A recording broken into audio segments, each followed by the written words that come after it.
Bienvenue à ce grand live sur votre chaîne. Nous sommes le 3 mai 2023. Deux dossiers nous intéressent. Vous savez que c'est notre grand jour. Nous, les médias, nous, la presse. Mais d'abord, l'union sacrée de la nation au stade des martyrs de la Pentecôte. C'était un événement en couleur qui défraie encore la chronique.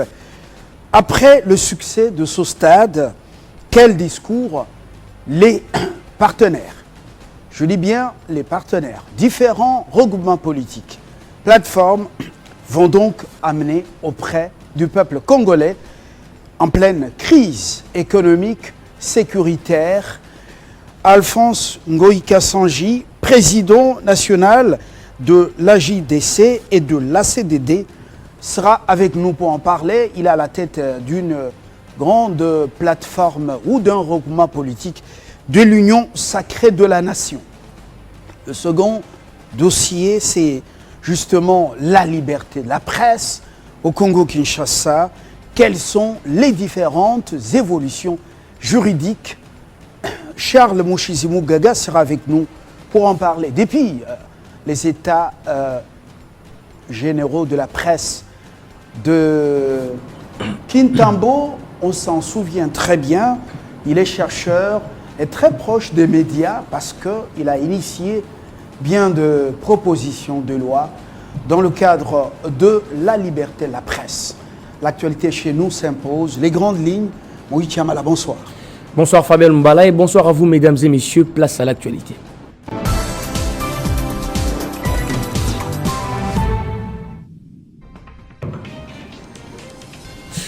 La liberté d'expression à l'épreuve de la situation sécuritaire en République démocratique du Congo. Nouvelle loi sur la presse pour une nouvelle dynamique. Tel a été le thème retenu au niveau national pour cette journée des commémorations de la liberté de la presse dans le monde. Le président de la République a rehaussé dès sa présence à cet événement qui a servi des tribunes pour sensibiliser sur la nouvelle loi Mouyaya, mais aussi pour condamner l'agression rwandaise. L'hôtel de ville de Kinshasa annonce l'inhumation des indigènes se trouvant dans la morgue de l'hôpital général des références de Kinshasa au cimetière des Maluku, communément appelé Fula Fula. La direction de la morgue demande à la population de ne pas céder à la panique car toutes ces inhumations auront lieu la journée au vu et au su de tous. À la Chopo, plus de 19 000 ménages sont submergés dans les 14 aires de santé du territoire d'Issangui. Le territoire connaît des fortes inondations depuis plus de 2 mois, le fleuve Congo étant cru durant cette période des saisons de pluie. Tous ces titres vous seront développés à la grande édition des 19h par Christopher Ochokoum. Mais entre-temps, Fabien Mbala est de l'autre côté du plateau pour la suite des Kinshasa Direct.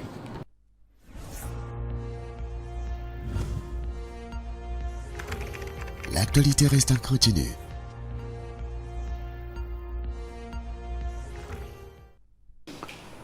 Merci de nous fixer le journal, la grande édition vespérale sur votre chaîne. C'est donc dans moins d'1 heure sur nos antennes. Alphonse Ngoïka Sanji, le tout premier invité de ce soir, avec nous dans quelques poussières de secondes.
comme annoncé, Moïse Kassangi est avec nous.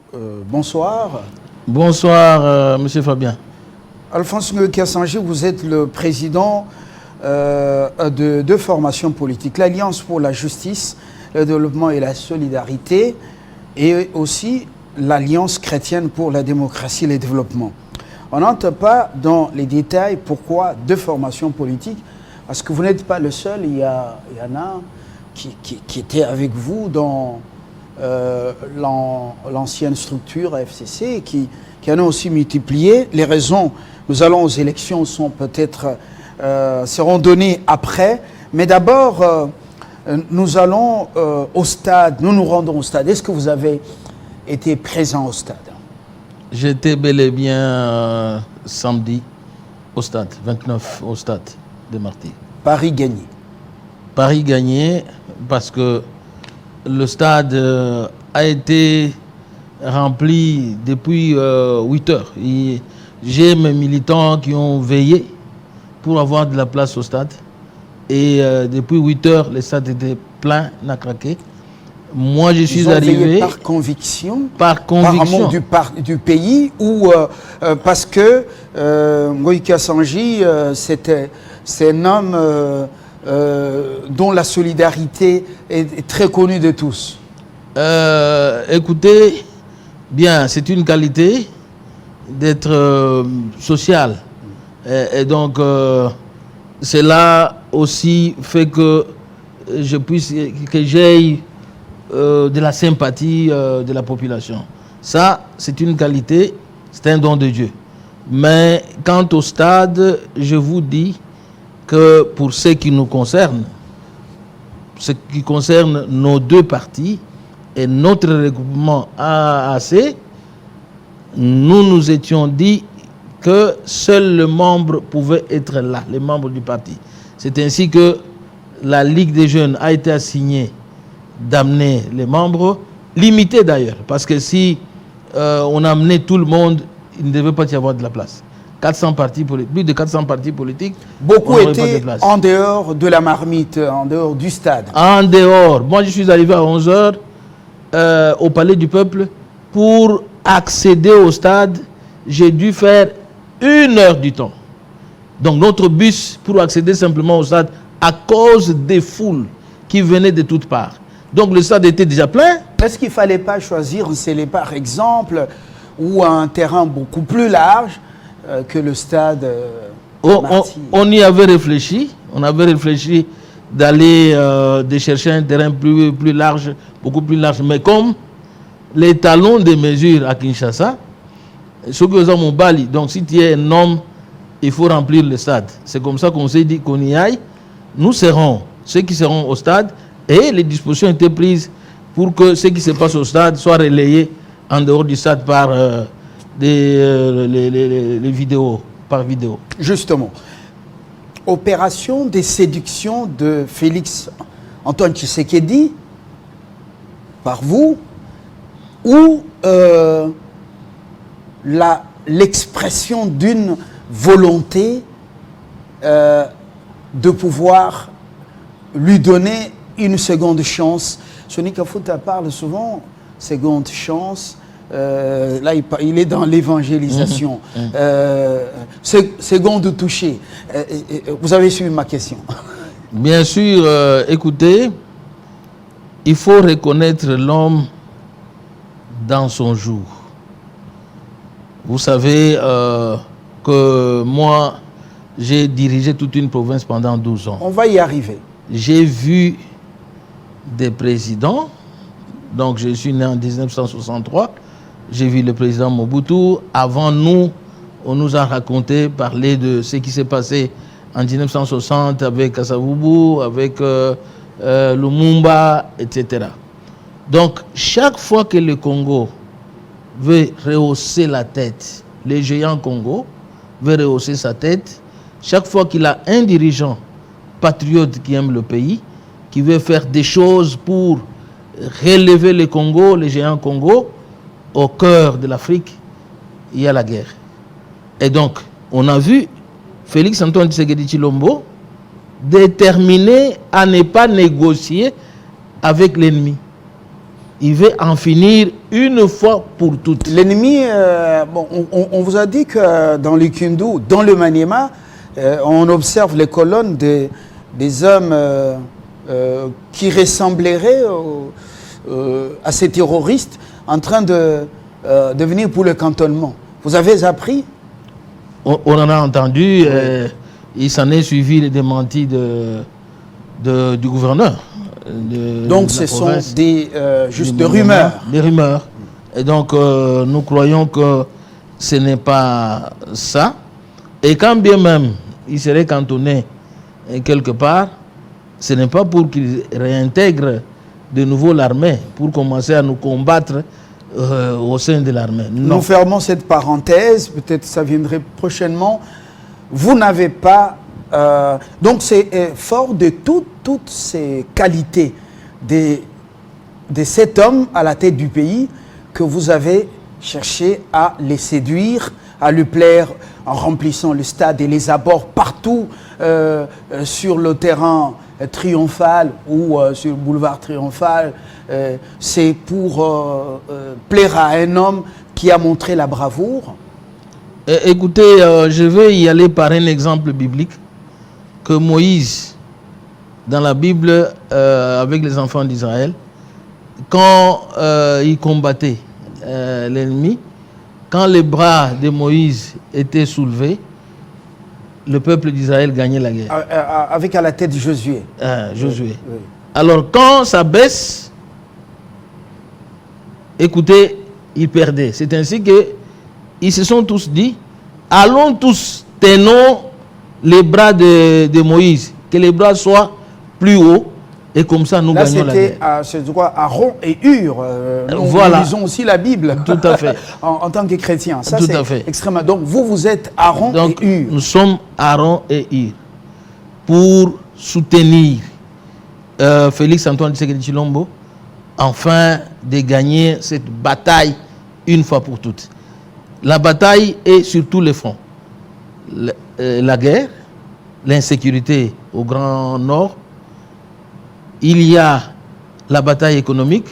Là, on a vu notre budget, comment il est en train de monter d'une manière spectaculaire. Mais sur fond d'une crise économique, il y a dépréciation de la monnaie nationale. Vous êtes un homme d'affaires avant de venir en politique, je vous connais. On sent qu'il y a une sorte d'inflation parce que ça prend autant de semaines, autant de mois. Les prix des biens, des services sur le marché prennent de l'ascenseur. Donc il y a quand même des soucis là. Bon, c'est pour vous dire que ce budget, les chiffres est revu à la hausse, mais il y a les soucis. Le peuple a un souci dans son assiette. Le Thomson est toujours maigre. Monsieur Fabien, je vais vous dire une chose. Ce soir, je préfère y aller par des exemples concrets. Nous voyons ce qui se passe en Ukraine. Le peuple ukrainien s'est décidé et déterminé à défendre son territoire. Donc, il s'est pris en charge autour de son chef. Mais les conséquences économiques sont énormes, hein, les dégâts. Il y a, vous trouverez les déplacements, l'insécurité, la misère. Ils n'ont pas de courant, mais ils n'ont pas lâché. Ils sont autour de leur président, commandant suprême des forces armées, pour défendre l'intégrité de leur territoire. Donc le prix à payer, c'est cette inflation que vous voyez. Le prix à payer, c'est cette hausse de prix qu'on remarque sur le marché, mais qui va être reculée parce que les dispositions sont prises. Les dispositions sont prises. Vous avez vu le président de la République, quand il a réaménagé son gouvernement, il a pris en compte ces éléments et il a placé l'homme qu'il faut à la place qu'il faut pour essayer de juguler la crise que nous sommes en train de vivre aujourd'hui. Quand bien même on est en train de combattre l'ennemi, mais qu'au moins les Congolais puissent avoir ne serait-ce que ce qu'ils peuvent manger, que l'assiette puisse être pleine. Et voilà, vous êtes politique, vous ne pouvez pas remettre en question le casting du grand chef. Ça ne fait pas partie de votre culture, mais il y a eu quand même des gens reconduits qui peinent à aider le chef à pouvoir convaincre le peuple. C'est une parenthèse. Nous, vous avez parlé d'un budget, vous-même, vous êtes député national, élu de Bakwanga. Alors, en Mbuji-Mayi, ce budget, vous avez parlé de 16 milliards. 16 milliards. Mais il se pose un problème. Ceux qui participent à la mobilisation des recettes, je suis à la DGI, les recettes fiscales, à part le salaire, à peine 200 000 francs congolais ou un peu plus, ils ont les avantages de la prime de mobilisation des recettes de $5.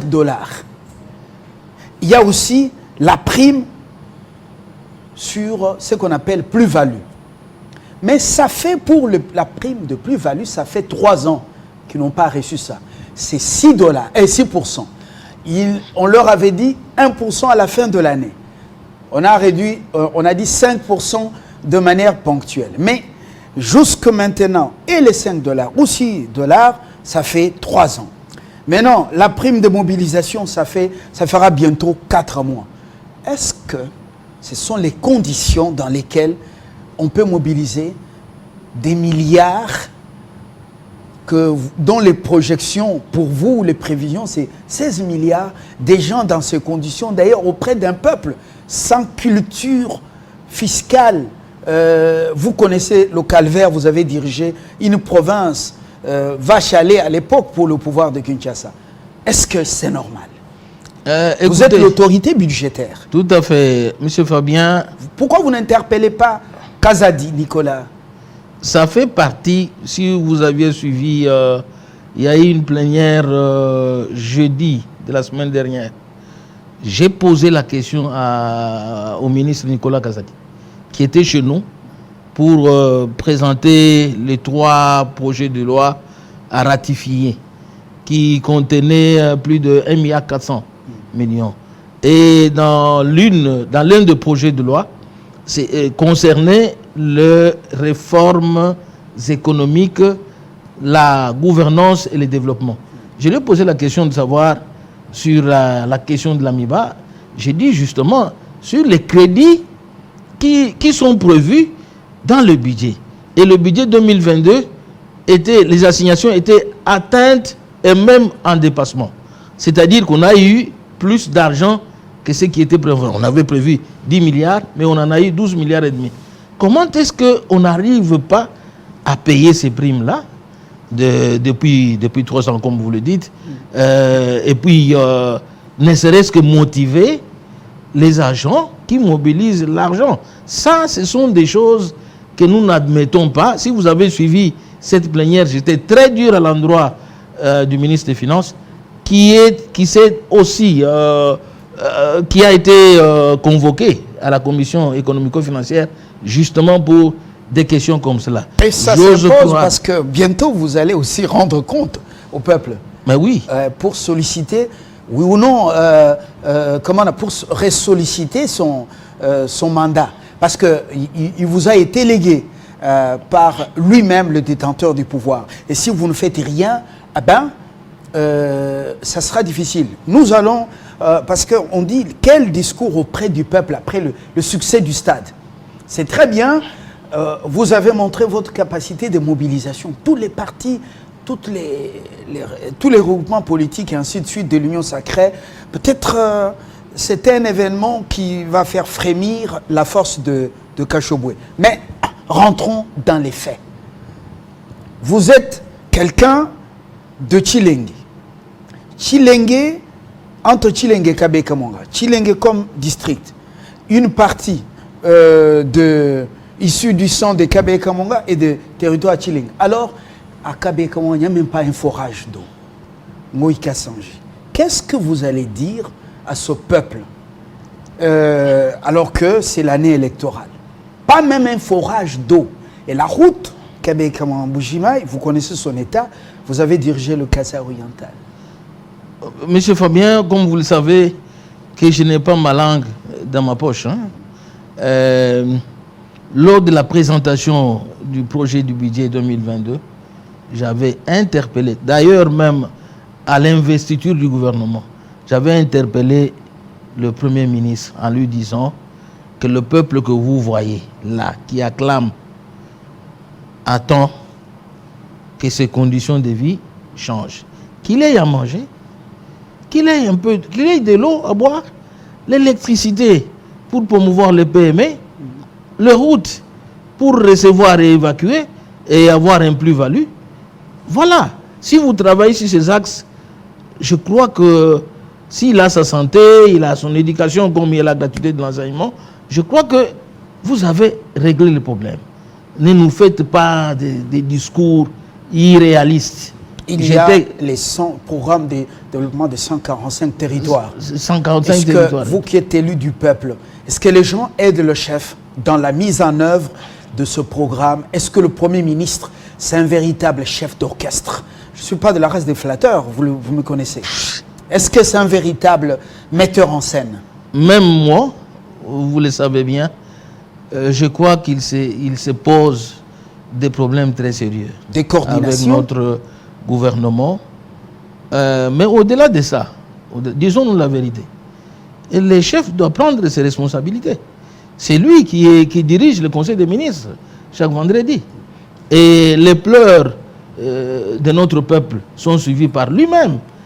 Je crois que les dispositions à prendre lui reviennent, parce que c'est lui qui rendra compte au peuple d'ici décembre 2023. Aujourd'hui, l'événement de samedi, du 29, a démontré pas simplement la mobilisation, mais l'adhésion du peuple congolais, les Quinois, autour de son chef, le président Félix Antoine Tshisekedi Tshilombo. C'est l'adhésion du peuple. Maintenant, ce peuple, en adhérant à sa politique, voudrait voir le véritable changement tant promis.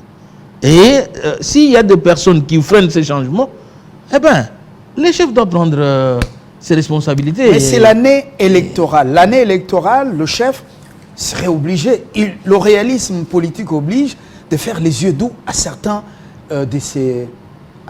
Congolais responsables. La prison, je ne pense pas qu'elle sera remplie pendant ce temps et 6 mois de bâton, parce qu'il faut que chacun mobilise dans son coin et amène le discours du chef. Est-ce que ça sera possible? L'aventure d'un Kwadi risque de ressembler à celle de Bukangalonzo. Vous êtes informé? Kwadi, c'est un territoire de Chilengi. L'aventure d'un Kwadi. Et il y a également l'université officielle de Mbujimaï, l'élu du Kassai oriental. Il y a le courant à Miabi qui sert dans l'exploitation de cette grande mine de diamants à ciel ouvert. Alors, ce courant, il y a une partie pour la population. On ne sait pas le transporter, même vers Bakwanga. Tchala, vétuiste. Disons-nous les choses en face. L'Amiba, c'est déjà requiem. Nous l'avons tué nous-mêmes. Qu'est-ce que nous pouvons faire? Qu'est-ce que nous pouvons espérer? Écoutez, ce que je raconte, c'est la réalité. Je raconte la réalité. Vous dites la vérité, rien que la vérité. Oui. Si on ne la dit pas, eh ben, on sera en disgrâce avec la population. Et donc, c'est ce que j'ai dit chaque jour au Parlement.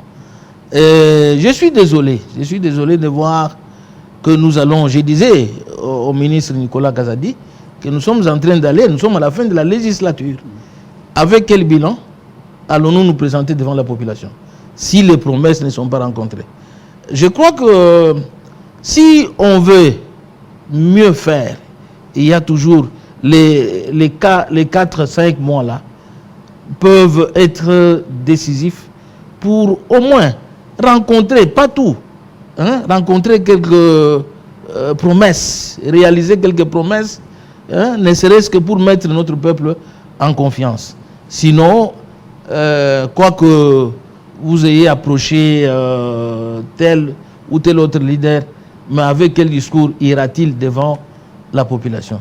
Il faudrait quand même que le peuple voie ce changement, vive quand même son bien-être. Je sais que les circonstances sécuritaires dérange tous les calculs. Mais au moins, s'il y a un minimum de volonté, je crois qu'on peut faire quelque chose. Bon, est-ce qu'on ne peut pas repousser les élections? Parce que le peuple ne va pas manger les élections quand même. Il faut récupérer la partie territoire occupée par les étrangers. Il faut résoudre certains problèmes. Est-ce que ces élections qui avalent des millions, on ne peut pas les postposer? Qu'est-ce que le peuple vous dit à Chilenge, Mbujimaï, Miabi, Québec? Qu'est-ce que le peuple vous dit? Vous avez un mandat national. Qu'est-ce que le peuple vous dit, par exemple, en Batakiela, en Fidimalele? Qu'est-ce qu'il vous dit à Kimpese? Est-ce qu'il a besoin seulement des élections ou il a besoin de voir ses conditions de vie changer? Certes, les aspirations de la population sont ces conditions de vie. Que ces conditions de vie changent. Que le peuple, comme chez nous, là, la mesure du maïs, hein, on me parle de entre 5 000, 500, 7 000. Un sac de phare et d'un sac de ciment à $50. Et donc, le peuple est en pleurs, voudrait avoir le maïs pour manger, voudrait avoir de quoi s'habiller. Voilà ce qui intéresse le peuple. Mais sur le plan politique, si on n'organise pas les élections, eh ben, comme vous le savez, le pouvoir se fragilise de lui-même.